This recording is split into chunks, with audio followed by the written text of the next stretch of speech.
the Herd Line News. So there is some movement in a possible Antonio Brown trade, but probably not as much as expected. Steelers GM Kevin Colbert told NFL Network today that 3 teams have reached out to talk about a potential trade. So it's kind of surprising that only 3 teams have called. Now, one would assume that next week's NFL Scouting Combine will generate more talk. The Steelers can't play really a long game here because he's due $2.5 million in a roster bonus on March 17th, and they probably don't want to invest any more money in Antonio Brown before moving on from him. He has a base salary of a little over $12 million, $11.3 million, and $12.5 million, all non-guaranteed, which will be attractive to some teams. But I think what's going on with Antonio Brown is that there's a lot of noise surrounding Antonio Brown, and I think teams are a little afraid of, if they bring him in, what that adjustment is going to be.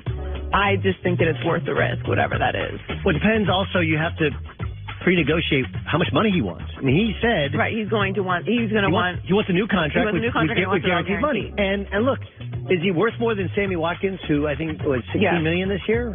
Yeah, absolutely. Like, he's a stud. I don't care if he's 31 or 41. I mean, he's a the top receiver, and he's the number 1 receiver in the league. Like, if you want to say Julio Jones or Odell, fine. You're not going to offend me. Those 3 are interchangeable to me as the best receivers in the league. Right. Like, I mean... But can he get along with coach, the offense coordinator, the quarterback, and can you fit his salary into what you want to do? I think his salary is the biggest question. I do too. To me, at the end of the day, it comes down to talent, and unless you're the Patriots, you really need talent at that position. You know what's interesting? I think at the end of this offseason, we're going to look back and go, man, John Gruden, he killed it with those trades. Just from this perspective. Remember, Amari Cooper's contract spikes to $14 million. The Raiders weren't good if they had Khalil Mack, didn't have Khalil Mack. They weren't. They were. It was a bad roster, and he had to gut it. And got 2 first-round picks for Khalil Mack, who also got $90 million guaranteed. So you take that off the books, and he can remake it. Doesn't mean that he's going to nail the draft picks. It's a 50-50 proposition for anybody. But when you consider what you're going to get for Antonio Brown, who's going to is a much better player than Amari Cooper has a longer career in front of him, but I doubt Amari Cooper ever has even 1 year as good as Antonio Brown in his prime. Right? He's a stud. But I think we're going to look back and go, John Gruden actually got a Pirates bounty for Amari Cooper especially. He nails the picks. But either way, I think he had to move off of them. Yes. I know you come in, you have to kind of create your own system and his growing pains, but he's just got all the pressure on him because of that contract. Right. So the Anthony Davis fiasco nearly destroyed the Lakers 2 weeks ago, and in an upcoming Sports Illustrated feature, Kyle Kuzma said it was difficult to put their best face forward when talking about moving on. He said, fans think we're just part of a circus here to just entertain them. It was hard. You can't really escape these things. You can't look at your phone. It felt like the whole team got very tense. Everyone's screaming at you, and people forget we're humans too, that everybody has emotions. Now, he's probably going to get some pushback on this, like, oh, you make a lot of money and you play in the NBA. Why are you complaining?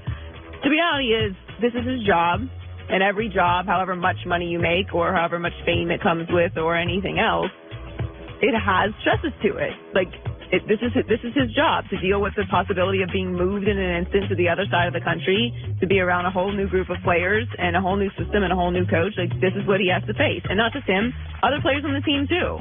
I felt like from the beginning it was a little unfair, the criticism that they were getting as far as like, oh, this is stressful, oh, stay off social media.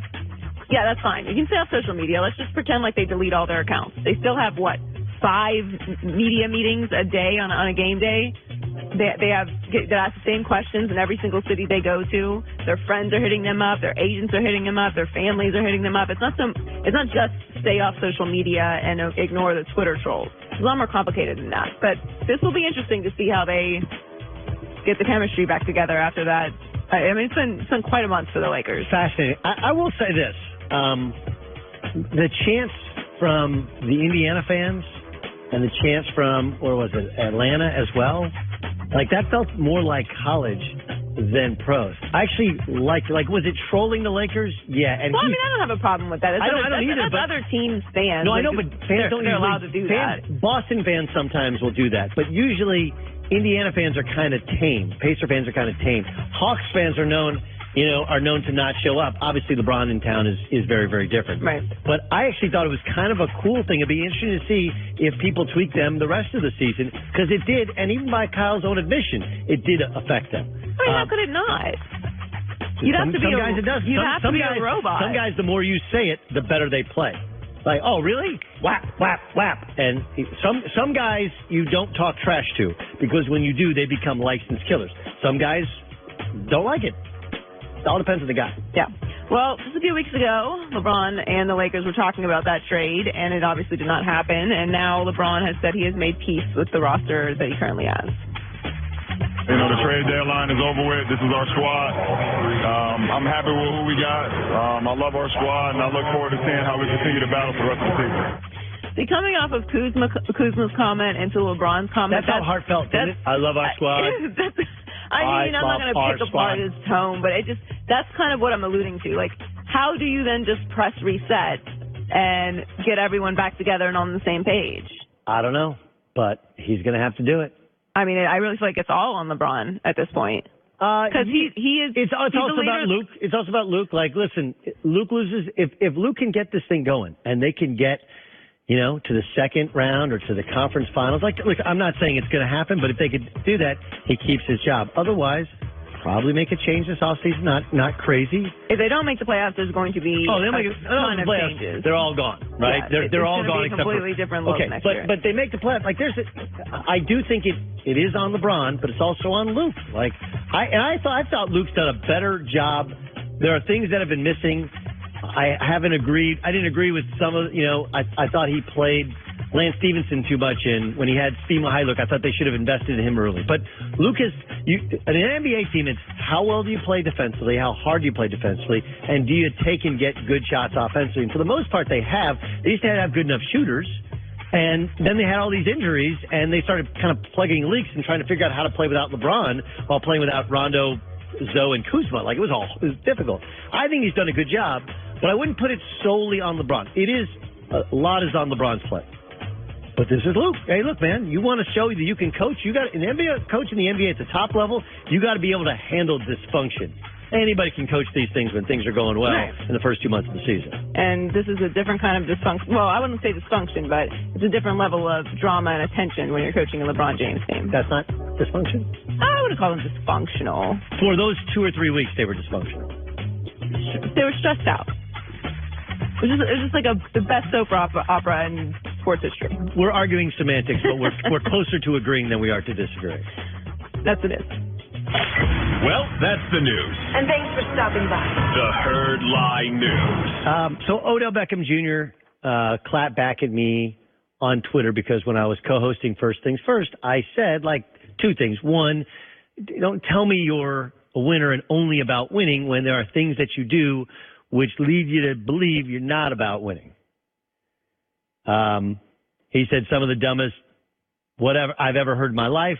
It gets to the point where it's borderline disrespectful. I don't care, especially when what you're saying is false, but it's really just getting to the point where it's hard to be quiet.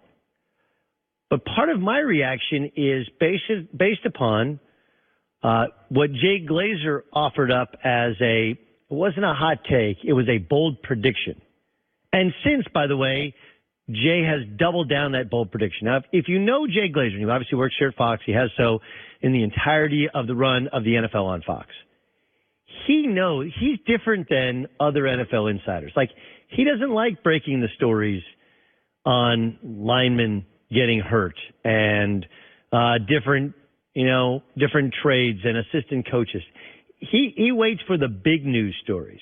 He has incredible relationships. And this might be a dated reference. Joy, do you know this reference? When E.F. Hutton talks? Nothing. There used to be an ad campaign. E.F. Hutton was a financial company, like financial advisory company. And it's like when E.F. Hutton talks, they used to say, people listen. It was a great, of the campaigns of my childhood, right? There was the Doublemint twins. There was, where's the beef? Remember the old lady? Where's the beef? That was one of them. Mikey Likes It. That was Life cereal. Do you remember? He likes it. Mm-hmm. Mikey likes it. One of the most powerful ones was E.F. Hutton. When E.F. Hutton talks, people listen. I think Jay Glazer is much the same way. When Jay Glazer talks, people listen. I had T.J. Hushmanzada on my radio show. I know he was on here yesterday. And he was like, wait, Jay Glazer said that? Oh, he's as good as gone. And so when you factor in the idea that this time last year, They told him to shape up or maybe ship out.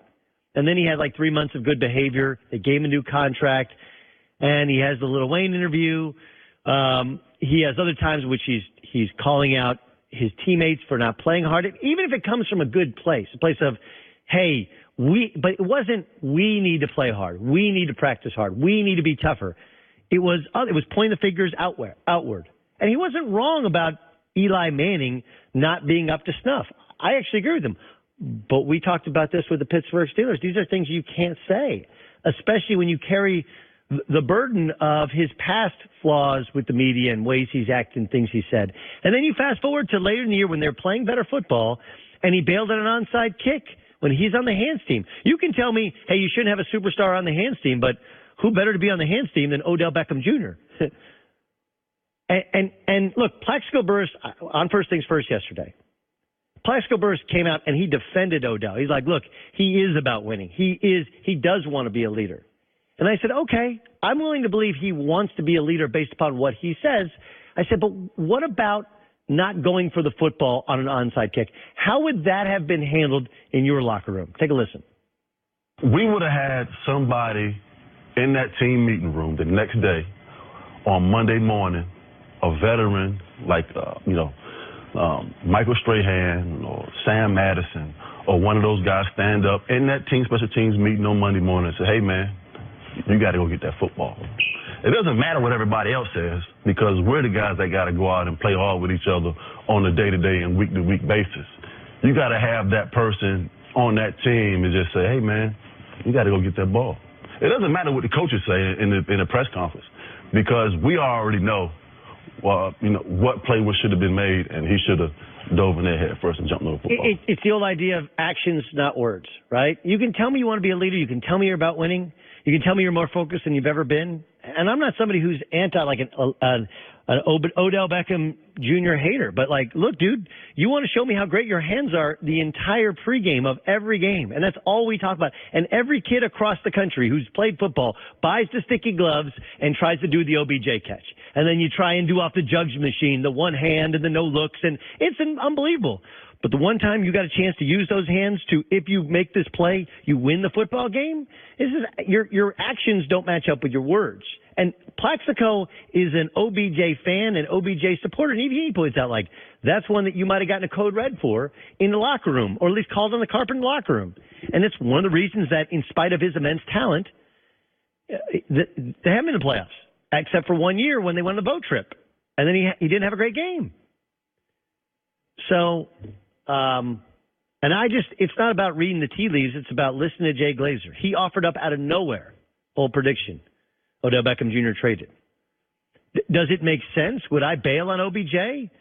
Probably not, unless I can get a huge return of assets, specifically offensive line, and then maybe draft a quarterback and play with the run. And he has a general manager, Dave Gettleman, who came from Carolina, who jettisoned Steve Smith, who still had gas in the tank. Obviously not as young as OBJ was, but they went to a Super Bowl after they got rid of Steve Smith. Look, if we've learned anything from watching the playoffs, team football wins. You don't have to have the greatest guys outside the numbers, but you better have a good offensive line. You better be able to protect the quarterback. You better be able to run the football. And you better have everybody pulling in the right direction. That's the problem with the Steelers. Clearly the problem with teams like the Giants and some of these other teams that have talent. Why don't they win? Little things. Actions, not words. You want to know which NBA players will be starring in LeBron's Space Jam 2? We got a few interesting ideas.